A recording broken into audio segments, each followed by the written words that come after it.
After 50 years of sitting idle, the Liberty Derrick lives again. Most people would refer to a derrick as a crane, but this unique relic of the early 20th century granite quarrying industry redefines what lifting power can look like. The Liberty Derrick has been rejuvenated and relocated by Stearns County to show visitors how blocks of granite were removed from the quarry floor, the first step in creating granite products for a growing stone market. Let's take a step back in time and look at how the Liberty Derrick came to be. Frank Yogerst, an aspiring mechanical engineer, decided to get out of automobiles and create a granite quarrying and manufacturing business. In 1924, he founded the Liberty Granite Company just southwest of the city of Waite Park, Minnesota, in the heart of granite country. Liberty Granite was established on the north side of what eventually became Quarry Park and Nature Preserve, Stearns County's largest park. Being located on a spur line that connected its business to the quarrying operations in Quarry Park and to a main railroad system was a formula for success for Liberty Granite Company. The 25 employees at Liberty worked round-the-clock shifts. Their saws buzzed all night long, reducing 20-ton blocks of granite to finely polished monuments and building stone. There were no barons in granite, just lots of hard-working families chipping a living from 1.7 billion-year-old bedrock.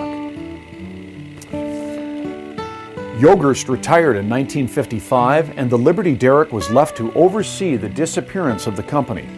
Until Stearns County Parks acquired it in 1996, the Liberty Derrick saw little use of its 20-ton lifting capacity. In 2004, Stearns County moved the derrick into Quarry Park for restoration analysis. Major deterioration had occurred on the single-piece Douglas fir mast and boom arm. New timbers were needed and would be about $15,000 each. It looked like the cost would be the death knell for the restoration project. Thanks to an anonymous donor in 2005, new timbers of Douglas fir were ordered and hope for restoration grew.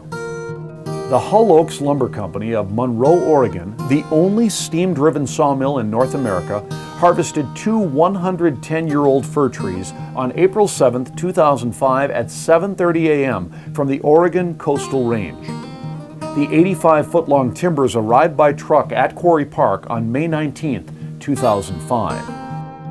Patient park carpentry staff spent most of the summer of 2005 transferring the original hardware to the new timbers. The spider, base, straighteners, and brackets were all hand-fitted to the new timbers with care and old-fashioned dedication. In 2006, with timbers restored, it was time to use a modern crane to hoist the Liberty Derrick to its new home on the south ledge of Benzie 14 on a slab poured for a derrick back in 1946. Park staff orchestrated the hoisting of the refurbished derrick. The weight of just the new mast with all its guidelines was 9,000 pounds. Cold Spring Granite quarriers assisted park staff in securing the new cables to staples and dead men. The mast and boom were hoisted into place, overseeing quarries that had been dormant for half a century.